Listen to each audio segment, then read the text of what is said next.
पढ़ने में काफी रुचि रखती है और हमेशा कुछ न कुछ पढ़ती रहती है। एक बार छुट्टियों में उसके हाथ एक उपन्यास लगता है, वह उसको पढ़ना शुरू करती है। उपन्यास की कहानी और कल्पनाओं में खोए हुए वो आगे जब बढ़ रही होती है तो एक शब्द आ जाता है जिसका अर्थ उसकी समझ में नहीं आता है।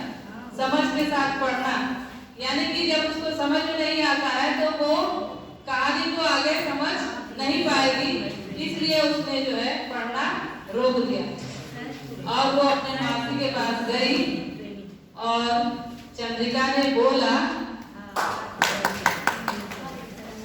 कि एक शब्द मुझे मिला है जिसका अर्थ मुझे नहीं पता।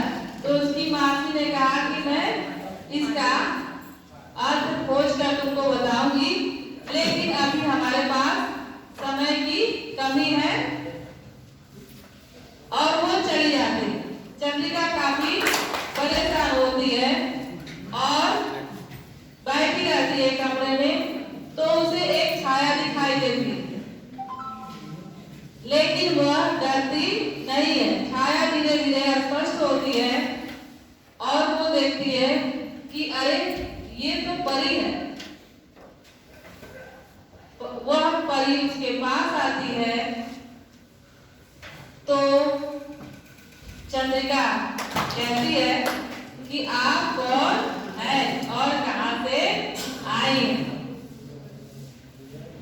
परी बोलती है कि मेरा नाम शब्दिका है और मैं शब्द लोक से आई हूँ, और तुम जिस शब्द के अर्थ के लिए परेशान हो, मैं उस शब्द से तुम्हारा परिचय करा सकती हूँ। वो भी हमारे लोक में रहता है। चंद्रिका बोली कि क्या वाकई ये शब्द इधर आपके लोक में रहता है? तो परी का नाम शब्दिका। शब्दिका बोलती है कि हाँ, तुम मेरे साथ चलो तो मैं तुम्हें तुम्हारा उस शब्द के साथ साथ और भी बहुत सारे शब्दों से परिचय करा दूं।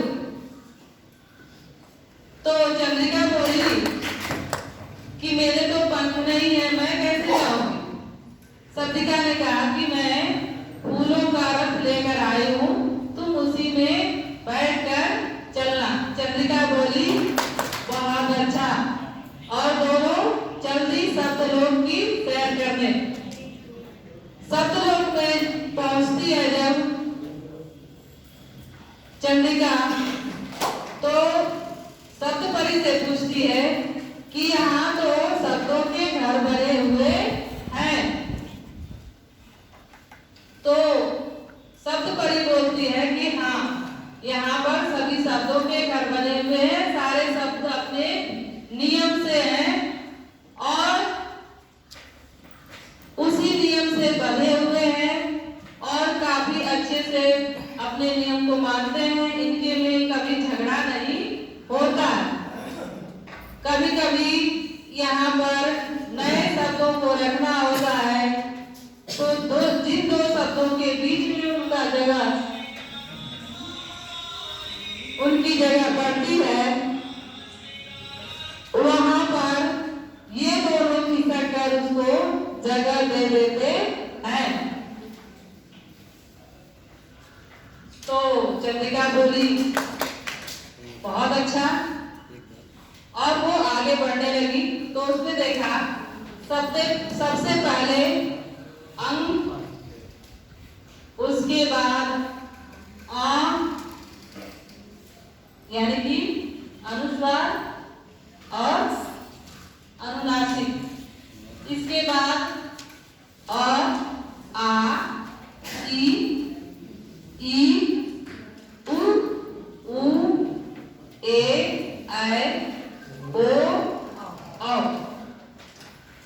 से संबंधित शब्द इसी क्रम में लगे हुए थे, एक मकान की तरह। चंद्रिका ने कहा कि व्यंजन कहाँ लगे हैं, तो शब्द परी ने कहा कि आगे बढ़ो, इसके बाद इसी क्रम में व्यंजन भी लगे हुए हैं। इसके बाद जब वो औ के बाद पहुंची तो उसने देखा सबसे पहले का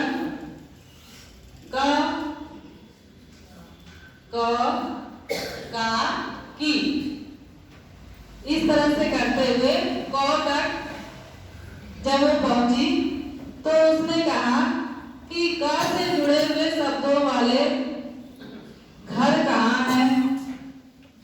तो उसने बताया कि आप आगे और बढ़ो, क के बाद क से जुड़े हुए शब्द आपको मिल जाए।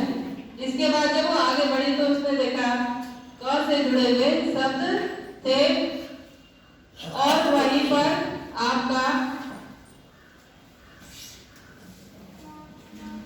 ये क्या है, कशप। आप ऐसे बोलेंगे तो अच्छे से समझ आएगा। ये आपको वहीं पे चंद्रिका को छ से जुड़े शब्द भी वहीं पे मिल गए। इसी तरह से उसने देखा कि वर्णमाला के क्रम में क ख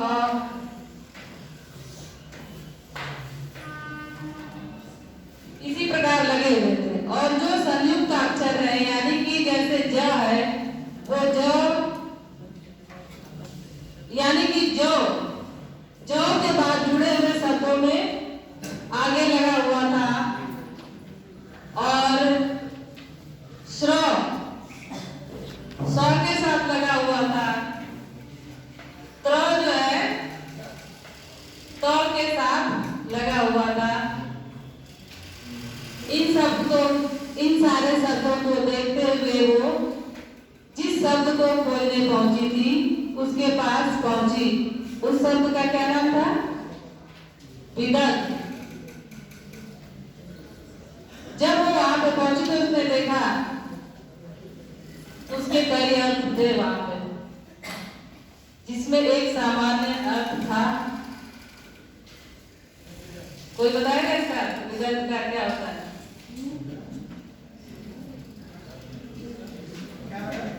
विदग्ध मतलब क्या होता है? तपा